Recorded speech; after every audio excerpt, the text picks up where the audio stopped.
Hello dear learners, यार आज मैं आपका one of the most demanded videos लेकर आया हूं। आपने बहुत सारी वीडियोस की डिमांड करी है, तो अभी एक लेकर आया हूं। नेक्स्ट वीक फिर एक और लेकर आएंगे। तो अभी जो पहला वीडियो जो मैंने सोचा है वो आपको बताने के लिए वो ये है कि स्ट्रेटेजी क्या होनी चाहिए आपकी गेट और ईएससी 2025 के लिए, क्योंकि ये सबसे ज्यादा आप लोग पूछ रहे हैं। क्योंकि अब आपका गेट का पेपर हो चुका है एंड ईएससी भी आपका, जिन लोगों का प्री नहीं हुआ है वो सब अब ये सोच रहे हैं कि सर कैसे तैयारी करें, स्ट्रेटेजी क्या होनी चाहिए। तो देखो यार, वीडियो को बहुत छोटा रखूंगा, सिर्फ इंपॉर्टेंट इंफॉर्मेशन देने की जरूरत कोशिश करूंगा। और सबसे इंपॉर्टेंट बात अपने दिमाग में ये बिठा लो भाई, कोई जादू की छड़ी नहीं है कि मैं बस घुमाऊंगा और तुम्हें सब कुछ तैयारी हो जाएगी। स्ट्रेटेजी यार वही है जो तुम्हें क्लास में बताई जाती है। Keep it as simple as possible, जो हम लोगों ने किया। मैंने भी 2 बार आईएएस निकाला है एंड पीएसयू गेट से सब निकाला हुआ है, तो जो हम लोगों ने किया मैं वही आपको बता रहा हूं। और ट्रस्ट मी, जितना सिंपल रखोगे स्ट्रेटेजी उतना आपके लिए इफेक्टिव रहेगा। सर ये उन बच्चों के लिए कि जो कोचिंग कर रहे हैं या उनके लिए जो कोचिंग नहीं कर रहे हैं, बेटा मैं कॉमन बताऊंगा। बट हाँ, अगर आप कोचिंग कर रहे हो तो यार ऑब्वियस सी बात है कि आप बहुत आगे निकल जाते हो। क्यों? ऑटोमेटिकली समझ में आ जाएगा। I am not disheartening you. If you have studied really well in the college, you can do the self study also. तो मैं आपको प्लान स्ट्रेटेजी बता दूंगा, देन अकॉर्डिंगली अपने हिसाब से आप डिसाइड कर लीजिए। बट येस, कोचिंग वालों को हमेशा एडवांटेज रहती है। फॉर एग्जांपल आपको 4 बुक्स पढ़नी है, हम लोग 6 बुक्स ऑलरेडी 7-7 बुक्स पढ़ के आपको पढ़ा रहे हैं, फर्क तो पड़ता ही है। So before wasting any time, let's get into the topic यार। सबसे पहले ये हमारे अनअकैडमी के टॉप रैंकर्स हैं। 7 ऑल इंडिया रैंक 1 आए थे। You can have a look, you can aspire to be over here. आरंभ करें जीत का सफर यार, ये सबसे बड़ा ऑफर है। I am really very excited, all the educators are very excited. मुझे अनअकैडमी में अब अप्रॉक्सीमेटली 3 इयर्स हो चुके हैं और 3 साल में मैंने और जो मेरे से पहले भी हैं उनसे भी बात करी, ऐसा ऑफर आज तक नहीं देखा। तो यार आपको प्लस का गेट का 1 साल का सब्सक्रिप्शन मिल रहा है मात्र 11,999 रुपए में, और जो आपका आइकॉनिक सब्सक्रिप्शन है वो मिल रहा है 17,999 रुपीज में। इस अपॉर्चुनिटी को मिस मत करना, जल्दी से सब्सक्रिप्शन ले लो और ज्वाइन कर लो। याद रखना ये ऑफर सिर्फ अप्रैल 14 तक वैलिड है, भूलना मत। And you can use the code, मैं लिख देता हूं यार, आपको कोड चाहिए होगा इस ऑफर के लिए। You can use the code Aditya max, मेरा नाम आगे मैक्स। 14 से पहले ले लेना, फिर आप लोग बार बार बोलते हैं 15 को सर ऑफर तो खत्म हो गया, सर एक्सटेंड कर दीजिए। यार ऐसा नहीं करना है, ऑफर खत्म तो खत्म हो जाएगा। हमें भी नहीं पता सर ये एक्सटेंड होगा, हमें भी नहीं पता एक्सटेंड होगा कि नहीं होगा। यार हमें भी इंफॉर्मेशन मिलती है सर ये ऑफर आ गया है। जब ये ऑफर अनाउंस हुआ है मुझे भी तभी पता लगा ये ऑफर का क्या है। तो यार जल्दी से जो है रजिस्टर कर लेना है। If you are planning to go for the preparation, do it. बहुत बढ़िया ऑफर है, मैं फिर कह रहा हूं। प्लस का गेट का सब्सक्रिप्शन सिर्फ 11,999, ठीक है। तो आपका जो है ड्यूरेशन, ये प्राइसेस यहां पे दी हुई हैं, जल्दी से इसके लिए रजिस्टर करिए। देख सकते हैं सारे टॉप एजुकेटर्स हैं इंडिया के जो आपको यहां पढ़ाने वाले हैं।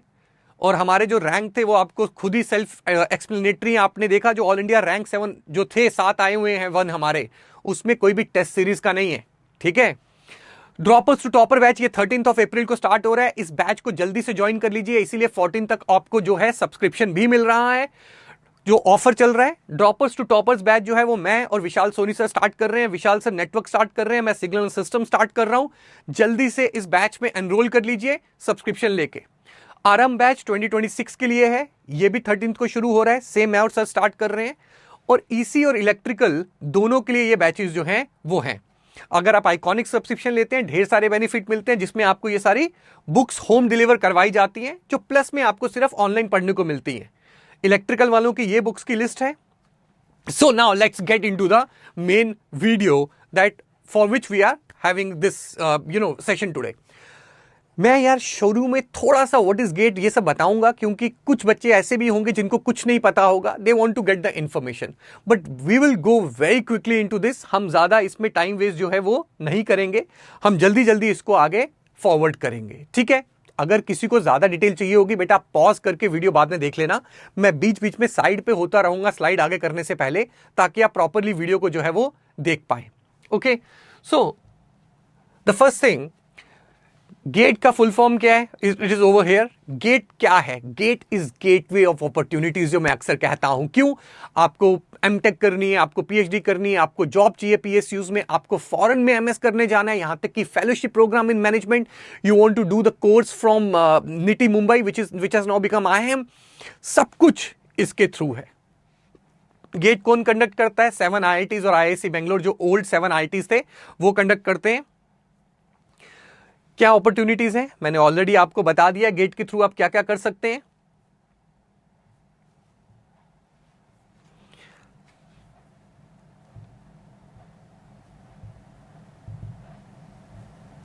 ये आपका गेट का पेपर किस किस में होता है आपको बस ये जानना है। आपके लिए इलेक्ट्रिकल इंजीनियरिंग, इलेक्ट्रॉनिक्स इंजीनियरिंग और इंस्ट्रूमेंटेशन इंजीनियरिंग है, ठीक है।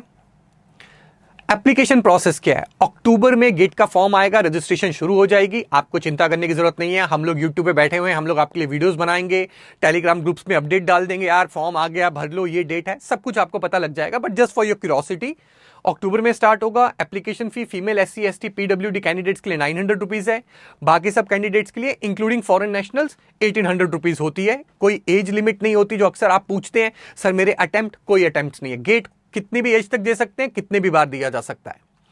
गेट में पैटर्न क्या रहता है? आपका जनरल एप्टीट्यूड होता है, आपका इंजीनियरिंग डिसिप्लिन मतलब जो आपका टेक्निकल पेपर होता है, और इंजीनियरिंग मैथमेटिक्स होता है। टोटल 100 मार्क्स का पेपर होता है, 65 क्वेश्चंस होते हैं, 1 to 5 ये डिटेल है। किस क्वेश्चन कितने मार्क्स का आएगा आप इसको देख सकते हैं। टेक्निकल सेक्शन 70 मार्क्स का, जनरल एप्टीट्यूड 15, इंजीनियरिंग मैथमेटिक्स 15। कभी कभार थोड़ा सा फ्लक्चुएट हो जाता है, इंजीनियरिंग मैथमेटिक्स 14 या 13 का हो जाएगा, तो टेक्निकल सेक्शन 71 72 चला जाएगा, लेकिन जनरल एप्टीट्यूड 15 पे फिक्स रखते हैं हर बार। 3 घंटे का पेपर होता है। यहां पे खाली MCQ और NAT मेंशन किया हुआ है, एक MSQ भी आता है आजकल आपका, मल्टीपल सिलेक्ट क्वेश्चंस। MCQ में क्या होता है? ABCD 4 ऑप्शंस है, एक आपका सही होगा, कोई भी एक सही हो सकता है। NAT में क्या होता है? फिल इन द ब्लैंक्स होती है, आपको क्वेश्चन सॉल्व करके वहां टाइप करना होता है आपका आंसर कितना आया है। NAT में नेगेटिव मार्किंग नहीं होती है। इसी तरह आपका एक तीसरा क्वेश्चन आजकल आता है, मल्टीपल सिलेक्ट क्वेश्चन, मतलब 4 में से हो सकता है 2 ऑप्शन सही हो सकता है 3 हो सकता है चारों सही हो। Multiple select, so you will have to do multiple selection. तो MSQ भी आता है, मेंशन करना है, भूल गए हैं लोग। नेक्स्ट, इलेक्ट्रिकल इंजीनियरिंग का सब्जेक्ट वाइज वेटेज क्या है आपके गेट के लिए? तो ये सारी वेटेज है बेटा गेट की, आप आराम से इसको बाद में देख सकते हैं, मैं अभी यहीं छोड़ रहा हूं, ठीक है। मैं वही कह रहा हूं ना, आपको इसकी जरूरत नहीं है। If you are doing the coaching और if you are studying from me, I will be taking care of everything. या हमारे जो एजुकेटर्स हैं, आपको कुछ नहीं टेंशन लेनी है, आप प्लेटफॉर्म पे आ जाइए, सब हमारी सरदर्दी है, सब हम करेंगे। बट ठीक है, जो सेल्फ स्टडी करेंगे आपके लिए मैंने वेटेज रख दी है। क्यों बताया है बाद में बताऊंगा। इलेक्ट्रॉनिक्स एंड टेलीकम्युनिकेशन में गेट में किस सब्जेक्ट की क्या वेटेज है? You can have a look, pause करके बाद में स्क्रीनशॉट ले लेना। किस कोर्स की ड्यूरेशन कितनी रहती है? इलेक्ट्रिकल इंजीनियरिंग में ये सब्जेक्ट्स हैं, कितने कितने आवर्स में आपके सब्जेक्ट खत्म होने चाहिए, मैंने यहां पे लिख दिया है। जब हम लोग पढ़ाते हैं, हम लोग इस चीज का ध्यान रखते हैं ताकि सिलेबस टाइम पे खत्म करवाया जा सके। Being a self study student, जिसने खुद पढ़ना है किताबों से, बेटा आपके लिए इतने आवर्स में खत्म कर पाना पॉसिबल नहीं होता, पर करना पड़ेगा। बिकॉज अगर इतने आवर्स में आप अपना सिलेबस खत्म नहीं कर पाए तो आप लास्ट तक नवंबर तक सिलेबस खत्म नहीं कर पाओगे। अगर नवंबर तक सिलेबस खत्म नहीं हो पाया तो आप लोग फिर रिवीजन कब करोगे और गेट कब दोगे और IAS कब दोगे? इस वजह से मैं कह रहा था कि कोचिंग जरूरी होती है। बट ठीक है, अगर आपने पहले से पढ़ रखा है, कॉलेज में अच्छी तरह से पढ़ाई करी है, and you can finish the subject in these many number of hours, then go for it. ये वो है जब आपको पढ़ना है। जैसे सिग्नल सिस्टम्स आप 90 आवर्स में पढ़ेंगे, पर उसकी रिवीजन भी करनी है, PYQs भी लगाने हैं। सो ये आप पर डे यूज करेंगे 5 आवर्स। ये मैंने 90 आवर्स लिखा है ना, इसका मतलब है 5 आवर्स आपको पढ़ना है। सो अप्रोक्सीमेटली मतलब अगर आप देखें तो डिपेंड करता है आप कितने कितने दिन जो हैं वो ले रहे हैं, ठीक है। It depends on that. But आप 18 डेज में आप सिग्नल खत्म करेंगे, ऐसे प्लान होता है। आप 18 to 20 डेज में सिग्नल खत्म करेंगे, जिसमें आप 5-5 घंटे रोज पढ़ेंगे, फिर आप रिवीजन भी करेंगे, PYQs लगाएंगे एंड ऑल दैट। ये इलेक्ट्रॉनिक्स एंड टेलीकम्युनिकेशन का है। सब्जेक्ट्स में कितना कितना ड्यूरेशन रहना चाहिए वो यहां पे मेंशन किया हुआ है, किस सब्जेक्ट की कितनी ड्यूरेशन होनी चाहिए। IAS की बात करते हैं, one of the most coveted job. हर कोई इंजीनियर टेक्निकल फील्ड में एस्पायर करता है एक IAS ऑफिसर बनने के लिए, ठीक है। बिकॉज गवर्नमेंट ऑफ इंडिया में टॉप मोस्ट अगर हायरार्की में आपको जाना है, क्लास 1 ऑफिसर बनना है, तो वो IAS के थ्रू ही है, और उसमें ग्रोथ फिर बहुत ज्यादा है, टॉप पोजीशंस पे आप लोग अचीव करते हैं। IAS के लिए क्या है? इंडियन इंजीनियरिंग सर्विसेज, जो इंजीनियरिंग सर्विसेज एग्जामिनेशन अब कहलाया जाता है, ESC, वो UPSC कंडक्ट करता है। You can have a detail over here. इन 4 में होता है, और कोई भी ब्रांच का बच्चा किसी भी ब्रांच में दे सकता है। सर मैं कंप्यूटर साइंस से हूं, सर मैं इंस्ट्रूमेंटेशन से हूं, बेटा आप चारों में से किसी ब्रांच में भी बैठ सकते हैं। UPSC का यह मानना है कि बेटा अगर आप इंस्ट्रूमेंटेशन के होकर सिविल में निकाल गए तो आप सिविल से बेटर हो, निकाल गए ना आप लोग, आप सिविल इंजीनियर से बेटर परफॉर्म कर गए। सो दैट्स वाई आप किसी भी डिसिप्लिन में दे सकते हैं, but I will advice you जिस भी ब्रांच के हो उसी में देना, इट्स प्रेफरेबल। प्रोसेस क्या होता है? ये प्रोसेस है, सितंबर में स्टार्ट होगा, फेब में आपका प्रीलिम होता है, प्रीलिम्स क्लियर होगा तो मेंस जून में, टेंटेटिव रहता है ये, फिर इंटरव्यू, ऑल दैट। ये डिटेल्स हैं। फीमेल SC ST और PWD के लिए फ्री होता है, बाकी सबके लिए मात्र 200 रुपए का फॉर्म होता है, लेकिन इसमें एज लिमिट है 21 to 30 ईयर्स। अटेम्प्ट की टेंशन नहीं है इंजीनियरिंग सर्विसेज में, लेकिन 21 to 30 ईयर्स एज रहती है 1 January of the year of engineering services examination. लेकिन जब भी नोटिफिकेशन आएगी एक बार इसको देख लेना, नहीं तो मैं ही डिटेल में नोटिफिकेशन का एक वीडियो हर बार ले लेता हूं यूट्यूब पे, तब मैं आपको बता दूंगा कहीं एज में उन्होंने कुछ चेंज तो नहीं किया। 99.9% इसमें कोई चेंज नहीं लाने वाले हैं वो लोग। Post offer in various departments और इंजीनियरिंग सर्विसेज करने के बाद क्या क्या जॉब लगती है, ये डिटेल्स हैं इलेक्ट्रिकल वालों के लिए, you can have a look, और ये इलेक्ट्रॉनिक्स वालों के लिए डिटेल्स हैं। बाकी वो हर साल जब भी आता है कुछ ना कुछ चेंज होता है, कुछ नया आता है, कुछ पुराना हटता है, कुछ ना कुछ रहता है, बट नॉर्मली ये रहता है। आई थिंक ये पिछली बार का होगा। ESC का पेपर में आपका पहले स्टेज 1 होता है जिसको हम प्री कहते हैं। प्री में आपका एक नॉन टेक का पेपर होता है, एक टेक्निकल पेपर होता है। नॉन टेक पेपर 200 मार्क्स का आएगा, टेक्निकल पेपर 300 मार्क्स का होगा, रिस्पेक्टिवली 2 आवर्स एंड 3 आवर्स। ये 500 मार्क्स में आपके प्रीली में देखा जाता है कि कट ऑफ क्लियर हुआ। अगर कट ऑफ क्लियर हो गया फिर आपको मेंस के लिए कॉल किया जाता है। मेंस में सिर्फ टेक्निकल पेपर होते हैं दोनों, पेपर 1 पेपर 2, डिपेंड करता है 5 6 या 6 सब्जेक्ट दोनों पेपर 1 पेपर 2 में रहते हैं। सिलेबस आपको दिखा दूंगा। और फिर वो आपका 300 मार्क्स का होता है। फिर ये 1100 मार्क्स के बाद अगर आप मेंस भी क्वालिफाई कर जाते हैं तो आपको कॉल की जाती है इंटरव्यू के लिए। इंटरव्यू 200 मार्क्स का होता है जिसको पर्सनैलिटी टेस्ट बोला जाता है, एंड देन टोटल 1300 मार्क्स में से आपकी सिलेक्शन होती है। Subject wise weightage you can have a look. Electrical engineering में क्या था, ये प्री का बता रहा हूं मैं, और ये इलेक्ट्रॉनिक्स एंड टेलीकम्युनिकेशन का प्री का सब्जेक्ट वाइज वेटेज है। सिलेबस मैं यहां छोड़ रहा हूं, आप नजर मार सकते हैं। बच्चे अक्सर पूछते हैं सर करंट इसका क्या करना है, जनरल स्टडीज का, नॉन टेक का। तो नॉन टेक का यार बेटा पहले आप स्टार्ट किया करो एथिक्स से, environment, ICT, quality management, mathematics, material science, ये सब्जेक्ट आप पहले कवर कर सकते हैं। बट अदरवाइज सिलेबस आपके सामने है, यू कैन फाइंड आउट कि आपको क्या चाहिए खुद। प्रिपरेशन स्ट्रैटेजी सबसे इंपॉर्टेंट चीज। अब बात करते हैं, I will try to wrap it up as quick as possible ताकि जल्दी से खत्म हो जाए। देखो यार, प्रिपरेशन स्ट्रैटेजी कोई हवा नहीं है, पता नहीं क्या प्रिपरेशन स्ट्रैटेजी होगी, मुझे कुछ मतलब कहते हैं ना वो लड्डू खाने को मिल जाएगा, सब कुछ हो जाएगा, ऐसा नहीं है। प्रिपरेशन स्ट्रैटेजी बहुत सिंपल रखना।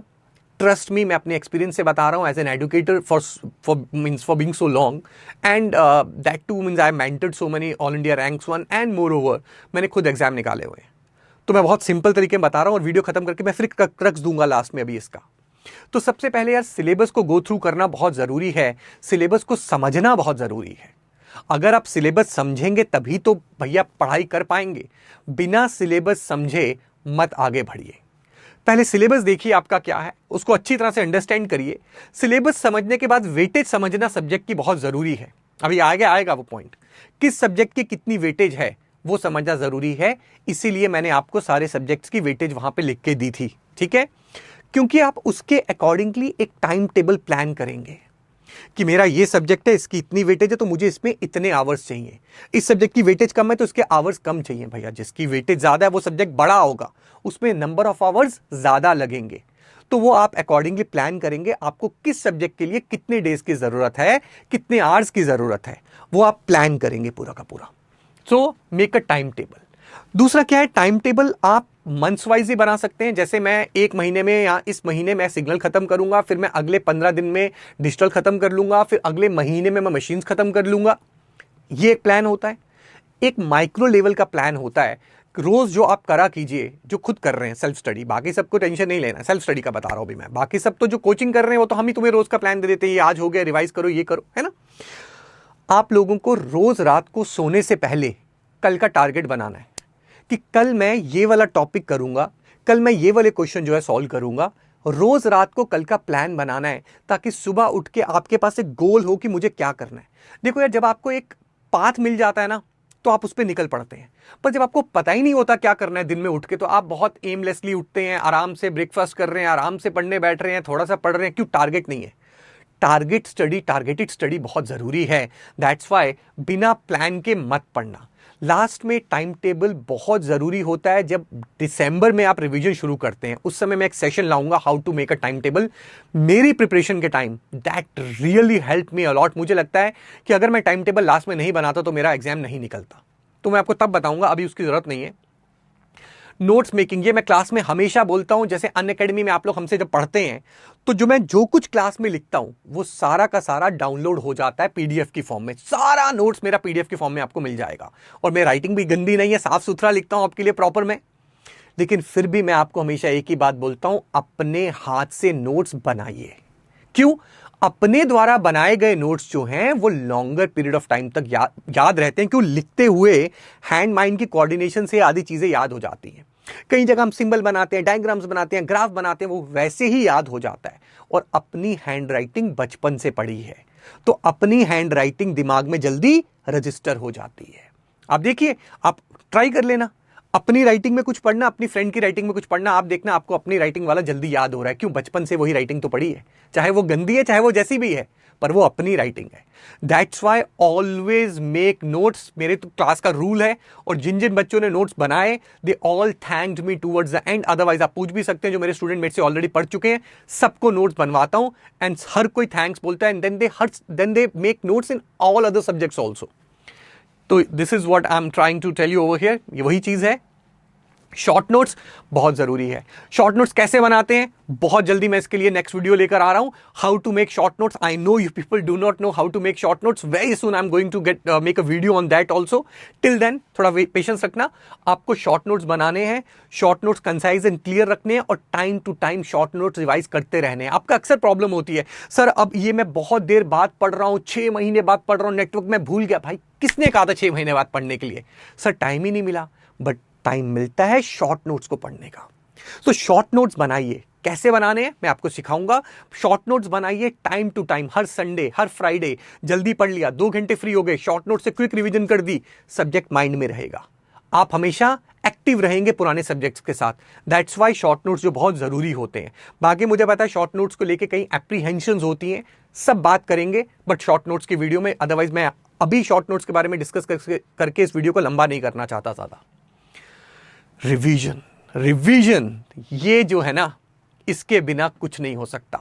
अगर आपके पास सही में गोल्डन बॉक्स है ना तो उसमें रिवीजन लिख के डाल दो। रिवीजन इतना जरूरी है, इसके बिना आप कोई भी एग्जाम नहीं निकाल सकते unless and until you have photographic memory. एक बार पढ़ लिया, जीवन में याद हो गया, अगर वैसा है तो बात अलग है। अदरवाइज रिवीजन बहुत जरूरी है। मैं इस पर स्ट्रेस नहीं दे सकता। 2 चीजें ऐसी हैं जिनके बिना एग्जाम नहीं निकल सकता, 2 चीजें ऐसी हैं जिनकी वजह से मुझे सक्सेस मिली है। टाइम टेबल अपनी जगह रहा, that is a plan strategy, पर 2 चीजें अपनी जगह हैं। सबसे पहली है रिवीजन, दूसरा मैं बहुत जल्दी आपको बताने वाला हूं। रिवीजन बहुत जरूरी है बेटा, रिवाइज करना है आपको डेली जो क्लास में पढ़ाया जाता है। क्लास में पढ़ाया गया, मैं आपको रिवीजन की स्ट्रेटजी क्लास में ही बताता हूं कैसे करनी है, इस पे भी वीडियो बनाएंगे, बट रिवीजन रोज करनी है। ये जितने भी पॉइंट्स आ रहे हैं ना बेटा, इनको इलैबोरेट इनके लिए वीडियोस चाहिए। अदरवाइज मैं पूरा एक्सप्लेन करता तो 1.5 घंटे का वीडियो चला जाता। तो इन सबके लिए मैं शॉर्ट लाऊंगा। शॉर्ट नोट्स कैसे बनाना है, टाइम टेबल कैसे बनाना है, रिवीजन कैसे करनी है। जब तक जैसा आपको पता है तब तक आप करिए, but soon I will be making videos. महीने 2 महीने में सारे वीडियोस डाल दूंगा। तो रिवीजन करना बहुत जरूरी है। Revise every day. बिना रिवीजन के मत पढ़ना, इससे अच्छा मत पढ़ो। सिंपल सी बात बता रहा हूं मैं। बिना रिवीजन के तैयारी मत करना। आप पढ़ रहे हो कुछ, आप बच्चे क्या करते हैं, मेरी क्लासेस जो है वो वेब सीरीज की तरह देखते हैं। मैंने मान लो पढ़ाया 90 आवर्स में नेटवर्क, वो 90 आवर्स नेटवर्क पढ़े जा रहे हैं वेब सीरीज की तरह, पूरा पूरा दिन मैसेज कर रहे हैं, सर बहुत मजा आ रहा है, 10-10 घंटे आपकी क्लास देख रहे हैं। मैं उनको बोलता हूं कि ये बेवकूफी मत करो। तो मेरी क्लास 5 घंटे देखो रिकॉर्डेड में, उसके बाद उसको रिवाइज करो। बिना रिवीजन के पढ़ना बिना पढ़ने के बराबर है, क्योंकि उस समय तो तुम्हें लगता है सब समझ में आ गया। देखो पता क्या, नॉलेज ना पानी की तरह बह रहा है, वो पानी बहता रहेगा।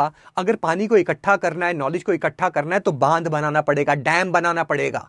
तो जिस तरह पानी को इकट्ठा करने के लिए डैम बनाते हैं, नॉलेज को दिमाग में रिटेन करने के लिए रिवीजन करते हैं। वो रिवीजन वो डैम है। दैट्स वाई रिवीजन बहुत जरूरी है बेटा। नेक्स्ट चीज PYQs। आप लोग ना अक्सर, सर मैं किस रिसोर्स से क्वेश्चन लगाऊं, सर मैं ये बुक कर लेता हूं, सर मैं वो बुक कर लेता हूं। सबसे पहले आपको करना है प्रीवियस ईयर क्वेश्चंस, बिकॉज वो क्वेश्चंस हैं जो एग्जाम में पूछे गए हैं, वो आपको रियल फील देंगे एग्जाम का। आप कई बार देखोगे एग्जाम के क्वेश्चन रिपीट हो रहे हैं, आप कई बार देखोगे एग्जाम के टॉपिक रिपीट हो रहे हैं, आपको एक आइडिया लगता है कि ये एग्जाम जो है आईएएस हो गया, गेट हो गया, कहां कॉन्सेंट्रेट कर रहे हैं, किन टॉपिक्स पे कॉन्सेंट्रेट कर रहे हैं, किस प्रकार के क्वेश्चन पूछ रहे हैं। That's why always go with the previous year question. आपको फील आता है एग्जाम में क्या आने वाला है यार। PYQs are very important. Once you're done with the PYQs, then please contact me for particular subject. I'll let you know from where to solve the questions. देखो होता क्या, जैसे नेटवर्क में वेल वैनकरबर्ग देखे बहुत प्यारे क्वेश्चंस है, पर कुछ क्वेश्चंस एग्जाम के नीचे के लेवल के, कुछ बहुत ही ऊपर हैं। अब आपसे वो नहीं बनेंगे, फ्रस्ट्रेट हो गए, ये बन रहे हैं, खुश हो गए, तो सही जजमेंट नहीं हो पाती कि हमारी तैयारी कैसी है। उसके लिए PYQs करना बहुत जरूरी है। ये मैं आपको बोल रहा था। दूसरी चीज, टाइम टेबल प्लानिंग में चला गया। सबसे पहली चीज क्या थी? रिवीजन। दूसरी चीज टेस्ट सीरीज। आप किसी भी टॉपर से पूछ लो, इस बार भी जो हमारा टॉपर समिट हुई, मैंने यही सवाल पूछा था टॉपर से, ऑल इंडिया रैंक 1 से, कि भैया टेस्ट सीरीज का कितना बड़ा रोल था, योगदान था। जो विराट टेस्ट सीरीज हमारी अनअकैडमी की चलती है, वेरी ब्यूटीफुल टेस्ट सीरीज। आप लोग, ऐसा नहीं है, मैं देखो जो मुझे जानते हैं, you know that I am always honest, जो है सच बोलता हूं। विराट टेस्ट सीरीज सच में बहुत बढ़िया है, क्योंकि वो एजुकेटर्स ने बनाई है। एजुकेटर्स को पता है कि एग्जाम में किस तरह के सवाल आते हैं। ये नहीं कंटेंट वाला कोई बच्चा बना रहा है या कोई बच्चा जिसने गेट निकाला, हाँ भाई तू बना दे, नहीं। एजुकेटर्स ने खुद बनाई है। उनको पता है कि गेट में 2 मार्क्स से क्वेश्चन का लेवल क्या है, 1 मार्क्स से लेवल का क्वेश्चन क्या है। अब क्या लगता है उनको इस साल किस टॉपिक से क्वेश्चन आने वाले हैं, तो विराट टेस्ट सीरीज वैसे डिजाइन करी जाती है आप लोगों के लिए। टेस्ट सीरीज बहुत क्रूशियल रोल प्ले करती है। ट्रस्ट मी, बिना टेस्ट सीरीज के तैयारी मत करना। टेस्ट सीरीज देने में मन नहीं लगता। क्यों सर, मैं फेल हो गया। बेटा अभी फेल हुए, अच्छा ना कि गेट में फेल होने से। तुम टेस्ट सीरीज क्यों नहीं देते? तुम्हें डर लगता है कहीं मैं फेल ना हो जाऊं। तो फेल होना जरूरी है ना, सीधा गेट में फेल होना जरूरी है? यहां फेल हो गए, उसको इंप्रूव करेंगे, टेस्ट सीरीज को एनालाइज करेंगे। एक और वीडियो जो मैं बनाने वाला हूं, how to do the analysis of the test series. बच्चों को यह भी नहीं पता है और अक्सर वो कंफ्यूज रहते हैं कि सर टेस्ट सीरीज का एनालिसिस कैसे होता है। अक्सर सुना है सर एनालिसिस होता है, पर करना क्या है, होता क्या है। I'll make a video on it that how to do the analysis of the test series, but test series का एनालिसिस बहुत जरूरी है। आप टेस्ट सीरीज दीजिए, कितने बजे देनी है, कब देनी है, कैसे देनी है, एक इसके लिए एलैबोरेट वीडियो बनाएंगे, बट टेस्ट सीरीज जरूरी है। तो देखो यार, अगर मैं आपके लिए समराइज करूं, ध्यान से मेरी बात सुनना। अगर तो आप कोचिंग ज्वाइन करते हैं, कहीं पे भी ज्वाइन करते हैं, हमारे साथ जुड़ते हैं, किसी के साथ भी जुड़ते हैं, सबसे पहली चीज क्लासेस करिए, रोज एक डेडिकेशन बनानी है। मेरे अक्सर मैं बच्चों को पहले दिन क्लास में बोलता हूं, you might not be motivated 100% of the time, but you can be dedicated 100% of the time, and you must be basically dedicated 100% of the time. तो आप डेडिकेटेड रहेंगे, मोटिवेटेड भले ही रहे ना रहे। तो देखो बेटा क्या है, सबसे पहले क्लासेस करिए। क्लास के बाद घर जाके रिवीजन करिए जो पढ़ाया है। रिवीजन करने के बाद उस टॉपिक के प्रीवियस ईयर क्वेश्चंस लगाइए जो आपको करवाए गए हैं। फिर नेक्स्ट डे आप फिर क्लास करिए, टेस्ट रिवीजन, PYQs। सब्जेक्ट जैसे ही खत्म होगा आपका, फिर वो सब्जेक्ट पूरा रिवाइज करिए, उसकी टेस्ट सीरीज दीजिए। फिर नेक्स्ट सब्जेक्ट में class, revision, PYQ, class, revision, PYQ, and in between on Sundays, on Fridays, और किसी दिन रिवीजन जल्दी खत्म हो गई, अपने शॉर्ट नोट्स को रिवाइज करिए। अगर आप ये स्ट्रेटेजी फॉलो करते हैं, 100% आपको कोई नहीं रोक सकता। आपको लग रहा होगा सब बस इतनी सी, हाँ बेटा बस इतना सही है। आप किसी भी टॉपर से पूछ लीजिए, यही किया जब मैं स्टूडेंट था, जब मैंने IAS के एग्जाम निकाले थे, जब मैंने PSU गेट निकाला था, हर कोई पूछता था मेरे से कैसे किया, मैं यही बताता था। उनको लगता था इतनी आसानी से कैसे हो सकता है, ये झूठ बोल रहा है। टॉपर से पूछिए, आज वो भी यही बोलते हैं। आप लोग सोचते हो ये बताना नहीं चाहते हैं, पर आप ये सोचिए अगर हर कोई यही बोल रहा है तो इसका मतलब क्रक्स यही है। बट प्रॉब्लम ये है कि आप रेगुलरिटी मेंटेन नहीं कर पाते, आप कंसिस्टेंसी मेंटेन नहीं कर पाते हैं। प्रॉब्लम ये है कि आप ये सिंपल स्टेप्स भी फॉलो नहीं कर पाते हैं। आप क्लास करते हैं, रिवीजन नहीं करेंगे, अगले दिन फिर क्लास पहुंच जाएंगे। आपने क्लास करी, रिवीजन करी, PYQ सॉल्व नहीं करे, आपने शॉर्ट नोट्स नहीं बनाए, आप शॉर्ट नोट्स रिवाइज नहीं कर रहे हैं, आप टेस्ट सीरीज नहीं दे रहे। सब्जेक्ट खत्म होने पर मैं बाद में दूंगा बढ़िया से पढ़कर, वो दिन नहीं आता है। सब्जेक्ट खत्म हुआ, उसकी टेस्ट सीरीज दो, फेल पास टेंशन नहीं लेना है, टेस्ट सीरीज देना जरूरी होती है बहुत ज्यादा। सो that's all for this video. ये सब चीजें जो हैं मैं इसके बारे में डिटेल में आपको डिस्कशन जो है आपके लिए लेकर आऊंगा। लेकिन बेटा जो बच्चे सेल्फ स्टडी कर रहे हैं, आप रोज प्लान बना के पढ़ना, बिना प्लान के मत पढ़ना। क्योंकि कोचिंग में तो देखो सब कुछ हम पढ़ा देंगे और आपको बस वो रिवाइज करना है, पर खुद आपको प्लान बनाना पड़ेगा। आज मुझे नेटवर्क का इतना पोर्शन करना है, फिर मैं इतना करूंगा, फिर मैं ऐसे करूंगा। थोड़ा कठिन हो जाता है, I can understand that, but you can make a plan. And trust me, if you want to sincerely prepare, because मैं एज एन एस्पिरेंट बोल रहा हूं। अगर आप देखो यार, मैक्सिमम टॉपर्स जो बच्चे निकाल रहे हैं वो सारे कोचिंग वाले ही हैं। तो आप YouTube पे हमसे पढ़ सकते हैं, we can help you, but if you are sincere about your studies, join the coaching if you can. और अब तो ये भी नहीं कि पैसे बहुत ज्यादा हैं यार, 11,999 कुछ नहीं होते हैं, अप्रॉक्सीमेटली 1,000 रुपीज पर मंथ निकालने हैं यार, वो अपने पॉकेट मनी से आप निकाल लोगे, पर अपने फ्यूचर के साथ खिलवाड़ मत करो। अगर आप सिंसियर हो एग्जाम निकालने के लिए तो जल्दी से कोचिंग जो है वो ज्वाइन कर लो, हमारे साथ जुड़ जाओ। इतना सस्ता नहीं मिलेगा आपको कभी भी subscription. I was shocked, trust me, जब मैंने ऑफर सुना अनअकैडमी से, I was shocked, literally I was shocked कि इतना कम नहीं मिल सकता। Because the kind of the educators they on Unacademy, और अनअकैडमी जितना एजुकेटर्स को दे रहा है, तो अनअकैडमी आपके लिए बहुत बड़ा काम किया अनअकैडमी ने। Hats off to Unacademy for this thing, भले आप इसको समझते हो कि नहीं। सो जॉइन अस, इकट्ठे मिलके जो है तैयारी करेंगे। मैंने आपको प्लान तो पूरा बता दिया है, अगर आप खुद पढ़े तो भी मैंने आपको बता दिया, कहीं और पढ़े तो भी स्ट्रेटेजी यही है, और हमारे साथ पढ़े तब मैं आपको डिटेल में क्लास में डिस्कशन करेंगे, बातचीत करेंगे। सो अगेन ऑफर मैंने आपको बता दिया यार, मैं आपको फिर से दिखा देता हूं एक बार, you can have a look, ताकि आपको कोई डाउट ना रह जाए कि मैंने कुछ गलत बोल दिया हो। तो आइकॉनिक में आपको पूरी बुक्स मिलती है, 10-12 हजार की तो बुक्स ही हैं खाली, ठीक है। और ये प्लस का है ऑफर, लेकिन 14 अप्रैल तक है, कोड आपको मैंने बता दिया है। So that's all for this video today. If you have any comment, anything you want to ask, you can put it in the comment section. I will see you in the next video. Let's crack it.